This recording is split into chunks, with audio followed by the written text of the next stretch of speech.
Welcome to This Explainer.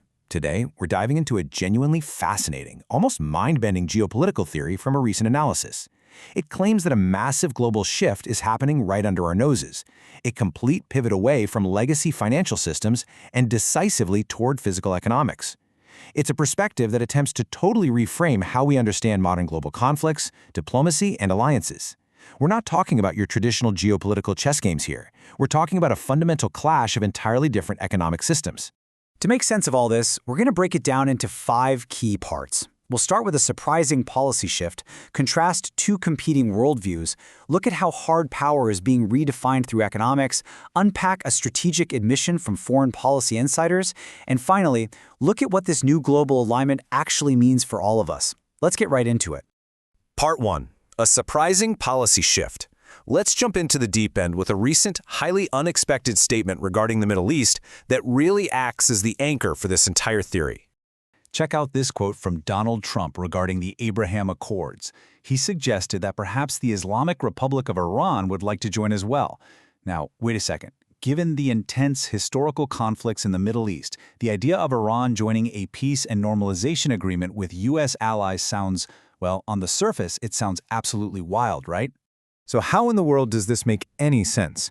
Well, according to the analysis we're unpacking today, it actually does make sense, but only if you completely throw out your traditional geopolitical playbook. Assertions like this aren't crazy if you realize the underlying operating system of foreign policy has fundamentally changed. The argument is that we have to examine a completely new framework where tangible, physical economics dictates the outcomes, rather than old-school territorial containment. Moving on to Part 2. 2 competing worldviews. To really grasp what's happening in current world events, the source argues we need to view global politics as a live, heavy-hitting clash between 2 completely contrasting systems of power. Think of it like a heavyweight match. On one side, you have the old British imperial model, which the source says has dominated for a century. This model relies heavily on geopolitical games, controlling the global financial architecture, speculative markets, and basically managing scarcity to keep nations dependent. On the exact opposite side, you have what's being called the American system. This model is a total 180. It's laser-focused on real, tangible stuff, physical production, heavy manufacturing, empowering the makers and builders of the world, and putting raw economic security way ahead of managing global financial choke points. Now, you might be wondering, where does this American system even come from? It actually goes all the way back to Alexander Hamilton and his 1790 Report on Manufactures. His core idea was that a nation maintains its true sovereignty through heavy industrialization. You have to physically produce things, actively resisting the role of simply being a giant quarry that exports raw materials to a larger empire. The analysis insists that it's exactly this historical, roll-up-your-sleeves approach to heavy industry that is currently being aggressively revived on the world stage.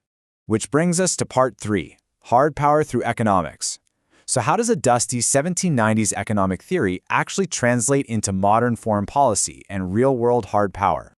To answer that, the analysis uses recent tensions with Iran as a primary case study. They map out a 3-step strategy executed with what the source describes as surgical precision. Step 1. Achieve U.S. energy independence. Boom, massive vulnerability removed. Step 2. Aggressively shut off Iranian oil exports through the Strait of Hormuz. And Step 3, just run out the clock. Eventually, Iran's storage facilities literally filled up to capacity. With nowhere to put their oil and nowhere to export it, their economic leverage just vanished. The big takeaway here, this decisive victory was made possible solely by the physical reality of U.S. energy independence, not by traditional military maneuvering. But as you can imagine, flipping the script and implementing this new approach has caused some intense internal political friction. Just look at this critique from former Secretary of State Mike Pompeo. He slammed recent diplomatic maneuvers, arguing they would essentially fund terrorism and build a WMD program, stating it was not remotely America first. Pompeo's reaction perfectly represents the old guard of foreign policy, people who are deeply, deeply uncomfortable with abandoning the familiar rules of geopolitical containment. And to show you just how sharp this divide really is, the analysis contrasts Pompeo's statement with an incredibly blunt response from White House Communications Director Stephen Chung. This exchange is absolutely fascinating because it illustrates the current administration's explicit, almost hostile dismissal of the old geopolitical framework. They aren't just politely disagreeing on tactics, they are actively torpedoing the entire premise of the traditional foreign policy establishment. To further hammer home this shift toward physical economics, the source points to Senator Marco Rubio. Following a state visit to China, he really emphasized the need to secure critical minerals and bring factories home. He said, "We have to be able to make our own stuff." The thesis here is beautifully simple, and honestly it impacts everything from local jobs to the everyday goods we buy. Economic security is national security. The idea is that every single tariff and trade negotiation now flows from the principle that a nation absolutely must physically produce what it needs to survive, rather than relying on a fragile, interconnected web of international finance. All right, let's move to Part 4, the CFR's strategic admission. The analysis makes a super bold claim here, arguing that traditional foreign policy institutions are actively realizing their century-old model is failing. Let's look at the Council on Foreign Relations, or the CFR. If you track their history, it's a pretty fascinating timeline.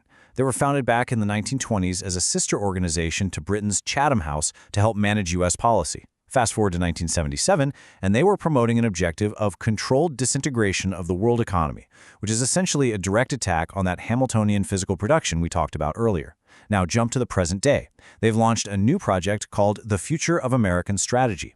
The source argues this new initiative is basically a quiet, tacit admission that their long-standing imperial-style policies have finally hit a brick wall and are effectively terminated.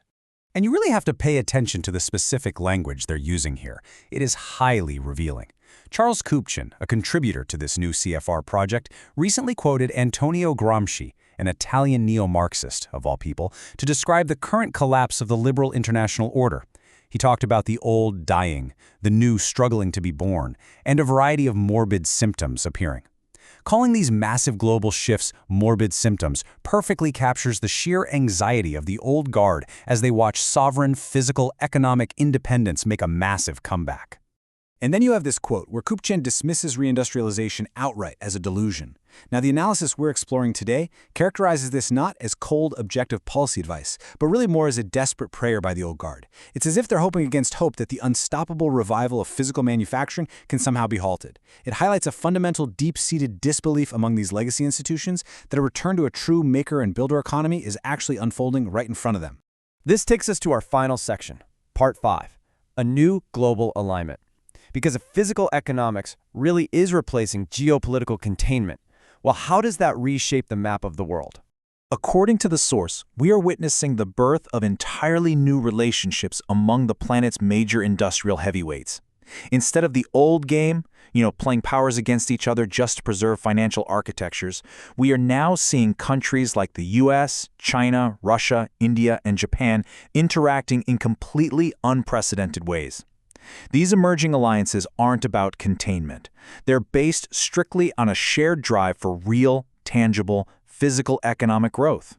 And the evidence for this shift is really starting to pile up. We've seen Russian economic envoys suggest joint US-China-Russia energy deals following recent state visits. There have even been trial balloons floated for a massive peace summit in Yalta between Trump, Putin, and Xi. On top of that, recent US-India Quad meetings have been hyper-focused on things like civilian nuclear cooperation and securing strategic minerals.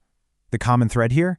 It's all rooted in the physical foundations of a 21st century economy, not in dusty old Cold War-style military containment strategies. So as we wrap up this explainer, let's circle back to that wild, provocative idea that started it all. Economic development replacing geopolitical containment as the very organizing principle of world affairs. If this theory holds water, then proposing that historical adversaries join regional economic accords isn't crazy at all. It's actually the logical endgame of a system based on building physical reality. So here's the question I want to leave you with today.